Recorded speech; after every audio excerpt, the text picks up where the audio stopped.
Hello everyone, this is Defense Politics Asia, and this is the SITREP or summary for the day of 3 for the 3rd of October for the Israeli-Hamas conflict. So a few things first. According to Ultra Palestine, a Telegram channel, that they quoted someone, I think it's from the Israeli military. They say that the Ukrainian military estimated that between 800 to 1,000 Hamas fighters have crossed into Gaza from the Qassam Brigade and at the beginning of the operation. So the breaches is up to 20 breaches along the fence, attacking 11 settlements, probably is exactly the ones that's around, as well as army bases. And the operation is actually estimated to have planned for a year.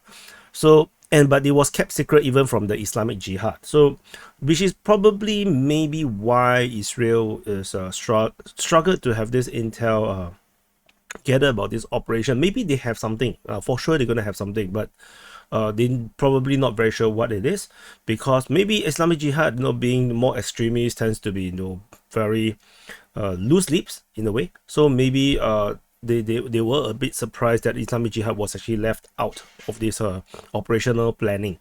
And other important news is Hamas has deployed, they have manpads. They have handheld anti-aircraft missiles.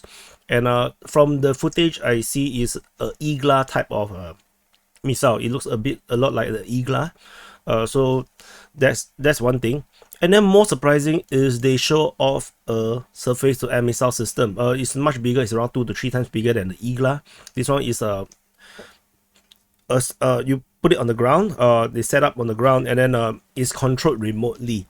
And not sure how they track the aircrafts, but these are called the Mutba 1.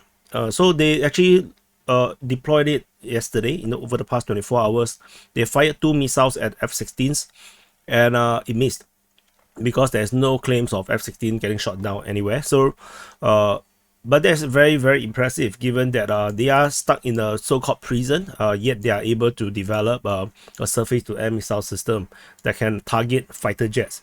That's very, very impressive. And this also does change the game a little bit, which means that the Hamas forces would have the capabilities to take down helicopters. So this is, I think, very, very important to note. So fighter jets is a bit hard, but taking down helicopters, I'm quite sure this kind of system would work. And and there's also another statement coming from the IDF, the Israeli Defense Forces. So the immediate plans has been revealed. So according to the Chief of General Staff, Lieutenant General Hezi Halevi, in a discussion with the soldiers and commanders, they say that they had a difficult start. And so now they are currently shaping the front line. They targeted a lot of terrorists, and they're going to kill anyone who get near. So after neutralizing the terrorists in the frontline area, once there is no more Hamas fighters within Israel, then they will be on the offensive. So they say that they have many more tasks to do, that they need to be strong. So they started badly, but it will end badly on the other side. This is what he claims. And the fact that he said that we need to be strong does shows that the morale on the Israeli side is definitely heavily affected by the poor start. It really reminds a lot of the Yom Kippur War, where the Israelis are really very battered by the initial start of the war from both sides, from Syria and Egypt. Okay, so we go into the Gaza front lines. In the southern front, surprisingly, there is no reports of fighting in this southern front region. After yesterday's claims of the Hamas fighters entering into Yatteh, securing Sufa, Holid, the seems like the front line pretty much have just held. There is no fighting being reported. It looks like the Israeli also did not really put effort in fighting in this region here. There's totally no fighting being reported in this area. Maybe it's tentatively abandoned. I'm not sure. Or it could be the case where the Hamas forces actually have all withdrawn back into Gaza. and the Israeli basically managed to enter into this region here with no fighting. We're not very sure what exactly happened because there's totally no information in this area. Further up north, there is, however, fighting reported at Nirim. According to Palestine Resist, there is fighting being reported at Nirim between the Hamas fighters and the IDF. So which means that because this is new, we haven't seen fighting at Nirim before, which means that the Israeli forces have actually arrived at Nirim to secure Nirim, and looks like this town is wanted to be held by the Hamas forces, so fighting ensued in this area here. There is also a few of these very weird bombardments. So this was one of the first that I will be talking about. Previously, the near Oz has been so-called captured or controlled by the Hamas forces, but somehow they launched rockets into near Oz. And this is going to be one of the many that you will see that we supposedly know or been reported that the Hamas the Hamas forces is in near Oz. Then they decided to bomb it. So if they're going to bombard it, which means that the fighters are actually may not be there. So this is something very interesting to note. So that's all from the I think this is all from the southern fronts of the Gaza conflict. There is withdrawal also being reported. This is by the Al-Aqsa spokesperson. They say that the Mujahideen has withdrew from the Urim. So this is Urim, and it looks like this is a bit too far. So their fighters somehow have managed to come to this area here, and it looks like they need to withdraw. So this is a bit undefendable.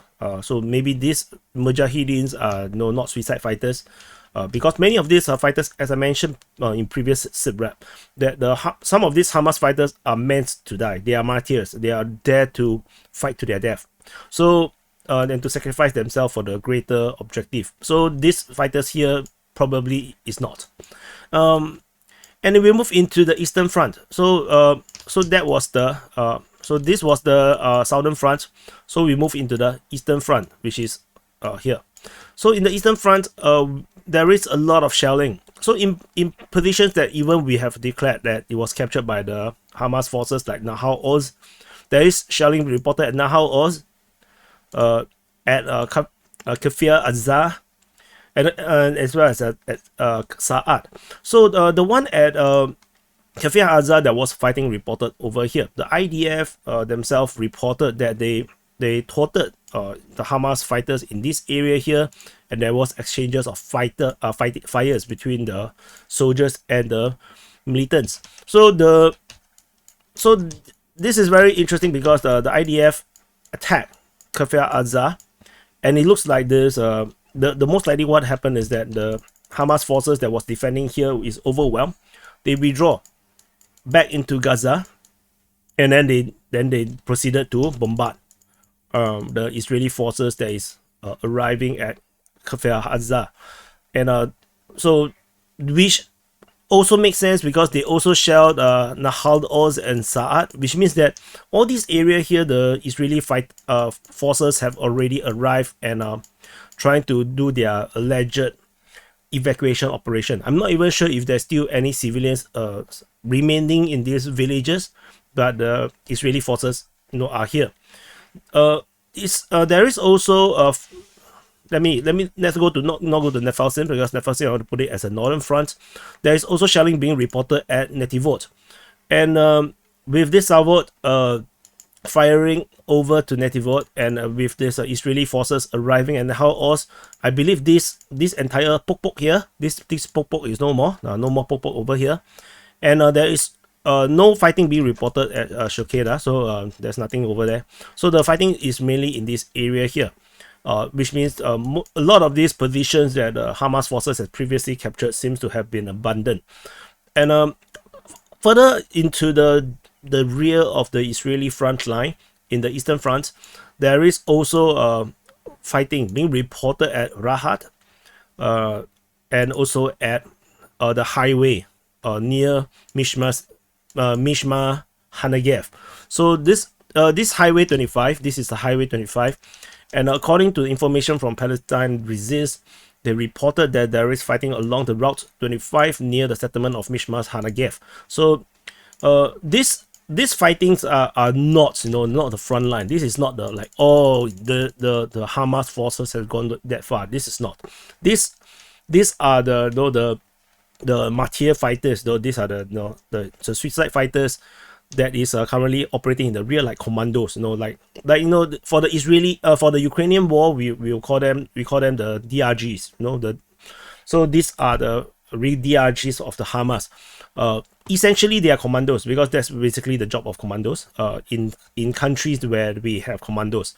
So they are operating at Rahat and also at this highway region, where they are probably, so what happens is that they are probably traveling down the highway. I should use the yellow one, more visible. They are traveling down the highway and they are penetrated into the city, and then because these are all Israeli controlled, currently Israeli controlled, and the Israelis are actually moving towards the front line, so which is why there's all these clashes over in this area here. So nothing very out of the blue, if you ask me, because there is indeed a lot of fighters all around that is very hard to detect, because this entire area here is huge. We are talking about a stretch of like 40, 50, 60, 70, 80 kilometers. These are a bigger front line than what the Ukrainians are fighting over in the Orikhiv sector. So I just want to highlight this. For those that are interested in the Ukraine war, or you don't understand what I'm talking about, do check out the Ukrainian war SITREP, in case you are new to this channel because of this Palestinian war. And there is also shelling reported at Be'er Shava. What's interesting is that the previous old name is actually Bir al-Sabi. So this is actually something I realized because I was searching for Bir al-Sabi, and what came out is actually Bir Sheva. So the name was changed. So there is a shelling over here. So that's not very important because the rocket attacks don't really do much strategically speaking. This is just a means of creating chaos. So otherwise, we move on to the northern front. Before into the northern front, there is also shelling at Tel Aviv, at Holon, at the airport of Ben Gurion Airport, as well as Ashdod and Echelon. So that's just to get that out of the way. In the northern front, so this is the northern front. At the northern front of the Gaza Strip, we have shootings. There's an attack at Mefasim, but there is not sure if there's any clashes. The report from Ultra Palestine reported there is fighting in the area of Mefasim, but not very sure.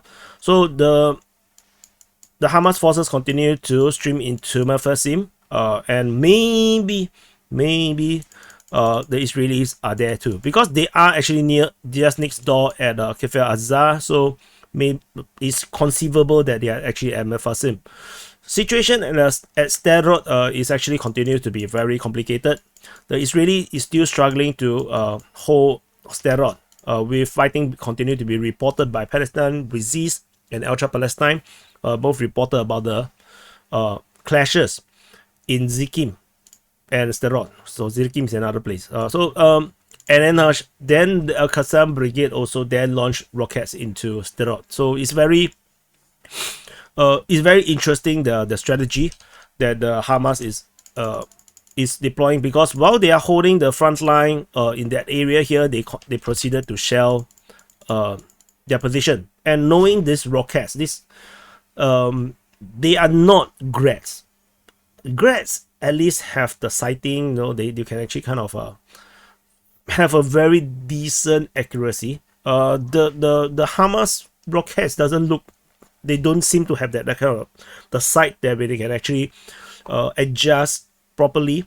So it's probably not as accurate, it's not very dependable as an artillery support kind of thing. So I'm not sure what is the deal with doing firing at their position.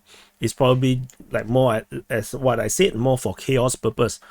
And over in the northern border region, there is fighting reported at the checkpoint at the Erez crossing. as well as at a native Har al-Sara. So which means that the Israeli forces have arrived in this area here. So they have actually arrived very close to the border region between Gaza as well and Israel, and the fighting is reported in this area as the Hamas forces are trying to hold these positions, because this is actually where they get out to continue to stream out into the area and conduct raidings through the highway. But this raiding is unlikely to continue. It's just like, in the Ukraine war, in the early beginning of the Ukraine war, Russian forces basically stream through the highways, going so many places that is even what a lot of the OSIN is struggles to actually find where the Russian forces have arrived. And this is actually my experience in the Ukraine war. In the first day to second day of war, pretty much you are spending all your time trying to figure out where have the Russian forces have arrived.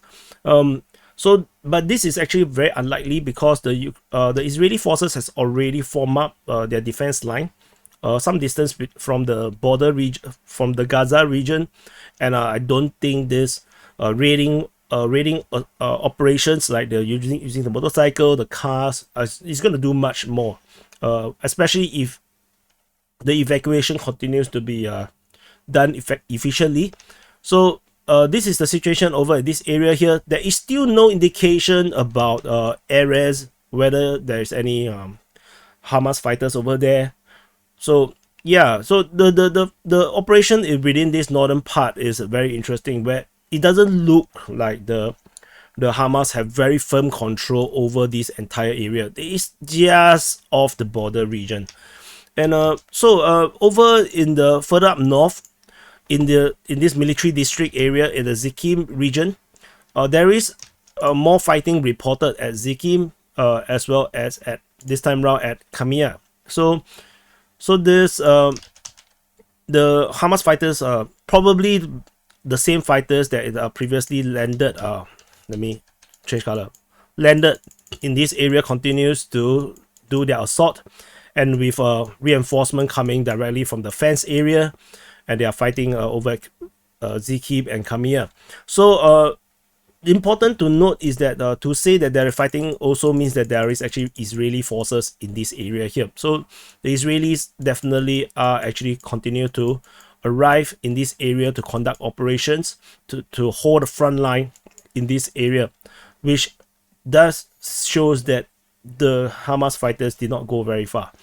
So that's about it in this northern front region. We move on further up north. Yeah, it's also part of the northern front. There is a fighting reported south of Ashkelon, but I believe so according to Al-Aqsa spokesman, they say that they managed to reach the southern Ashkelon, but I believe this is still referring to this area here.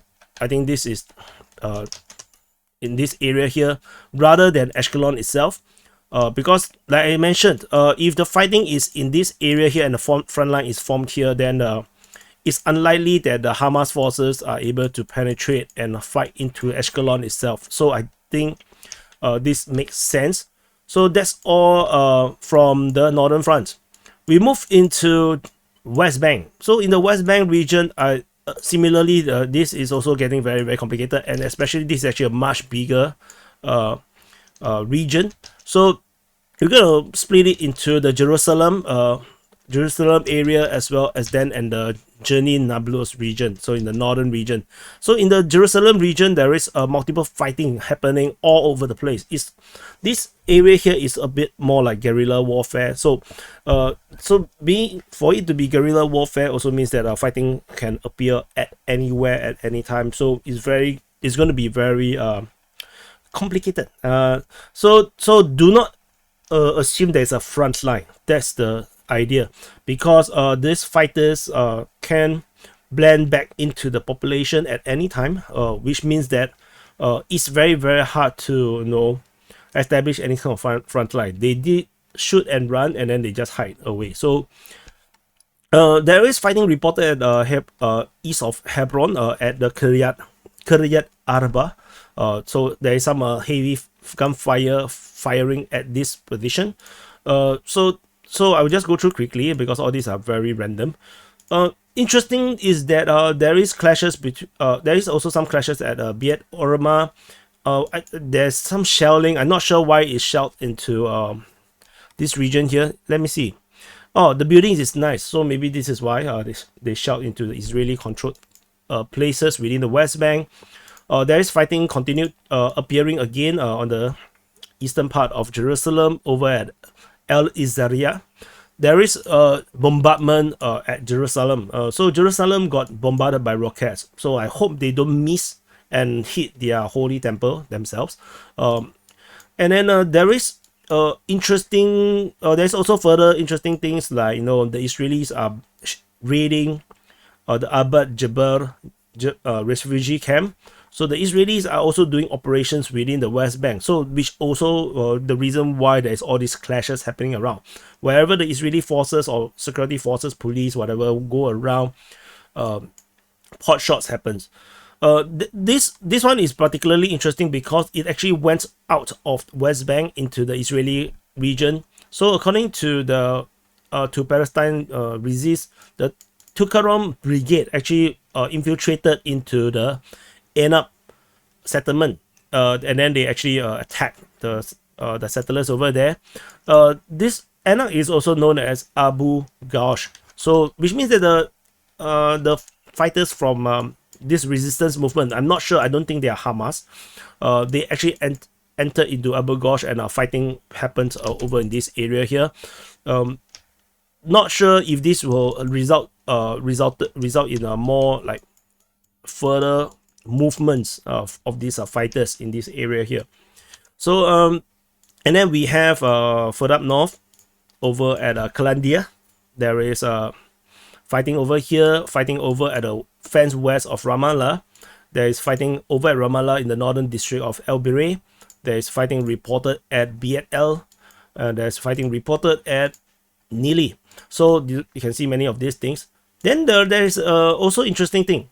The Israeli civilians at Halamish. This is Halamish. So they actually fired upon Deir Nidham, according to Palestine here. So this, you can see very clearly these buildings here are much nicer. So these are actually the Israeli settlement, and this is the Palestinian settlement, and they actually fired into the Palestinian region. I'm not sure if there's a return fire or there's an exchange in terms of the gunfire between these two settlements, but it just shows that there is this kind of a complication within Israel, because there is actually gun rights within Israel. Israeli can actually buy guns, but there is very strict regulations in terms of it. And according to some reports that I read, because of this this outbreak of this conflict, they decided to loosen up the restriction to allow more people to be able to buy guns to protect themselves. So yeah, so the Americans, their pro guns, are very, very excited about this. So we go into the northern sector of this West Bank. There is fighting. There is also settlers, Israelis, civilians firing at another village of the Palestinians at Nablus, south of Nablus. So Nablus is this city over here. And then there is also fighting reported at Kibbutz Jabura. There is fighting reported at Sheve Sharom. There is fighting reported at Tamun. Fighting reported at Tubas. I know all these places don't mean anything to you. I'm just going through. And reported at Samaria. And what's the more significant is actually this region here around Tulkarm. So in the region of Tulkarm, there is fighting reported near Nisane Uz. This is actually the entrance into the settlement over here. As the Israeli moved in this area here, they got engaged by Palestinian fighters. And in this area here, so what is happening is that the Israeli forces is storming this city, and then they end up fighting heavily over with the Tukaram Brigade in this area here. So there is major fighting in this area in this area here. Probably they are fighting over KFC because there's a KFC around here. To be honest, I will also fight over for KFC because KFC is very tasty. And over further up north, there is fighting reported as summary I've already mentioned. And then in the border region between West Bank and Israel, there is further shooting over at the Jalama checkpoint, as well as at Arab Buna. So this for the Arab Buna, this is actually the Israeli vehicles getting fired upon along I think along the fence, I believe, on the road near Arab Buna. So basically, yeah, the whole idea of the strategy on by the Palestinians is to make West Bank very treacherous for Israeli forces. So any Israeli security forces or settlers traveling within West Bank, the idea is to make them feel extremely unsafe. So eventually, if they are very successful, if they can make the entire West Bank like Afghanistan, then maybe the Israeli will have to redraw to regroup outside of West Bank, and then Palestinians will be able to gather up and regroup stronger and be able to push and develop a proper front line. But tentatively, this is still in the early beginnings, and given the fact that weaponry seems to be a lot harder to get into West Bank than in Gaza, so I don't think they are able to conduct the kind of military operation like the Hamas forces could do. Over in the northern border with Lebanon, the Hezbollah actually tried to penetrate into Israel. What is disturbing is that there is a severe lack of information and intel regarding this infiltration by Hezbollah. So all we know is that they did. And IDF acknowledged that. They say that there is a number of armed suspects infiltrated into Israeli territory from Lebanese territory. So the helicopters are trying to strike in their area. And after that, they mentioned that the soldiers dispatched to the area fought with some of these infiltrators from the Hezbollah. Two of them was of these infiltrators were killed. One ran back. So it sounds like only three. Sounds like. And then IDF, the Israelis then conducted airstrikes into Hezbollah military posts. But then, what is weird is that a deputy commander of the 300th Brigade of the Galilee Division is killed. Alim Abdullah, this deputy commander, is killed in action along the Lebanese border. Which begs the question, how big is this infiltration? Is it really just this 3% according to official statement from the Israeli Defense Forces? Or was this infiltration a lot bigger, maybe at least 50 to 100 people? It feels a bit weird to have a commander suddenly dying. And it doesn't sound like he died from mortar shelling or long range weaponry. It feels like he died in firefight. So there's something to note. Despite there is a severe lack of intel in this area here, the fighting between Hezbollah and Israel have to be taken note further. But tentatively, again, it still doesn't look like a major operation. There are some rumors saying that Iran is trying to push Hezbollah into a major operation into Israel, but it doesn't look like Hezbollah is going to do it just yet. So anyway, thank you for watching. Do press the like button. Press. So because pressing the like button will encourage the algorithm to push this to more people and encourage me to further continue to cover the conflict. And of course, subscribe if you're new to this channel, especially if you want to continue to keep track of this situation, of this war. And and also check out the Ukrainian war reporting, and I'll see you in the next update.